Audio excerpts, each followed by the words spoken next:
Brahmavar Rotary club ವತಿಯಿಂದ ರಾಜ್ಯಮಟ್ಟದ ಸಂಗೀತ reality ಸ್ಪರ್ಧೆ ವಾಯ್ಸ್ ಆಫ್ ಕರಾವಳಿ ಸ್ಪರ್ಧೆಯ ಅಂತಿಮ ಸುತ್ತು ಬ್ರಹ್ಮಾವರದ ನಿರ್ಮಲಾ ಪದವಿ ಪೂರ್ವ ಕಾಲೇಜಿನ ವಠಾರದಲ್ಲಿ ಜರುಗಿತು.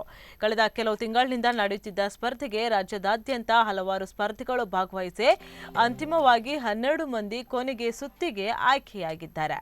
ಇದೇ ಕಾರ್ಯಕ್ರಮದಲ್ಲಿ ಉಡುಪಿಯ ಮನೋವೈದ್ಯ ಡಾಕ್ಟರ್ ಪಿವಿ ಭಂಡಾರಿ ಅವರಿಗೆ ರೋಟರಿ ವರ್ಷದ ವ್ಯಕ್ತಿ ಪ್ರಶಸ್ತಿ ನೀಡಿ ಗೌರವಿಸಲಾಯಿತು. ಮಠಪಾಡಿಯ ವಿಜಯ ಬಾಲನಿಕೇತನ ಸಂಸ್ಥೆಗೆ ಬ್ರಹ್ಮಾವರ ರೋಟರಿ ವತಿಯಿಂದ 50,000 ರೂಪಾಯಿ ಸಹಾಯಧನ ವಿತರಿಸಲಾಯಿತು. ರೋಟರಿ ಅಧ್ಯಕ್ಷ ಎಸ್ಕೆ ಪ್ರಾಣೇಶ್ಗೆ ಸಹಾಯಕ ಗವರ್ನರ್ ಅಶೋಕ್ ಕುಮಾರ್ ಶೆಟ್ಟಿ, ವಲಯ ಸೇನಾನಿ ದೇವದಾಸ್ ಶೆಟ್ಟಿಗಾರ್, ನಿರ್ಮಲಾ ಶಾಲೆಯ ಸಂಚಾಲಕಿ ಸಿಸ್ಟರ್ ರೋಸ್ ಫ್ಲೋರಿನ್, ರೋಟರಿ ಕಾರ್ಯದರ್ಶಿ ಸತೀಶ್ ಶೆಟ್ಟಿ, ಕಾರ್ಯಕ್ರಮದ ನಿರ್ದೇಶಕ ಅಲ್ವಿನ್ ಅಂದ್ರಾದೆ ಉಪಸ್ಥಿತರಿದ್ದರು. 7ನೇ ತರಗತಿಯಲ್ಲಿ ಕಲಿಯುತ್ತಿರುವ ಲಿಶಾ ಕುಲಕರ್ಣಿ ಅವರು ವಾಯ್ಸ್ ಆಫ್ ಕರಾವಳಿ ಪ್ರಶಸ್ತಿಗೆ ಆಯ್ಕೆಯಾದರು. ಹೊಸಪೇಟೆಯ ವಿಪಿ ಶ್ರೀ ಹರಿಹೊಳ್ಳ ದ್ವಿತೀಯ ಸ್ಥಾನ, ಮಂಗಳೂರಿನ ಚಿನ್ಮಯ್ ಭಟ್ ತೃತೀಯ ಸ್ಥಾನ, ತ್ರಾಸಿ ಕಂಚುಗೋಡಿನ ನಿಶಾ 4ನೇ ಮತ್ತು ಶಿವಮೊಗ್ಗದ ಸಮರ್ಥ ಚತುರ್ವೇದಿ 5ನೇ ಸ್ಥಾನವನ್ನು ಪಡೆದುಕೊಂಡಿದ್ದಾರೆ. ಕಿರಿಮಂಜೇಶ್ವರದ ಅಂಧ ಗಾಯಕಿ ಮೇಘನಾ ಅವರಿಗೆ ಬ್ರಹ್ಮಾವರ ರೋಟರಿ ವತಿಯಿಂದ ಸಹಾಯಧನ ವಿತರಣೆ ಮಾಡಲಾಯಿತು. ಸ್ಪರ್ಧೆಯ ತೀರ್ಪುಗಾರರಾಗಿ ಯಶವಂತ್ ಎಂಜಿ ಮತ್ತು ಡಾಕ್ಟರ್ ಕಿರಣ್ ಕುಮಾರ್ ಗಾನಸಿರಿ ಆಗಮಿಸಿದ್ರು.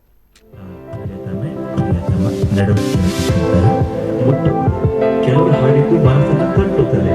ಕಾರಣ ಏನಂತಂದ್ರೆ ಆ ಭಾವನೆಗಳು, ಅದನ್ನು ನಾವು ವ್ಯಕ್ತಿಯಾಗಿ ಆ ಸಮಯದಲ್ಲಿ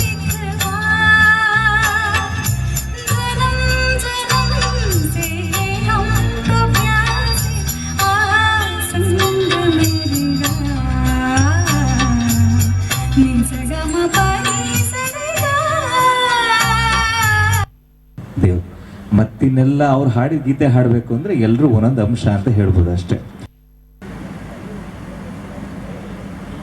4ನೇ ವರ್ಷ ಬ್ರಹ್ಮಾವರ ರೋಟರಿ ಕ್ಲಬ್ ಅವರು ಈ ಒಂದು ಕಾರ್ಯಕ್ರಮವನ್ನು ಆಯೋಜಿಸ್ತಾ ಇದ್ದಾರೆ. ಇಲ್ಲಿಯ ಎಲ್ಲ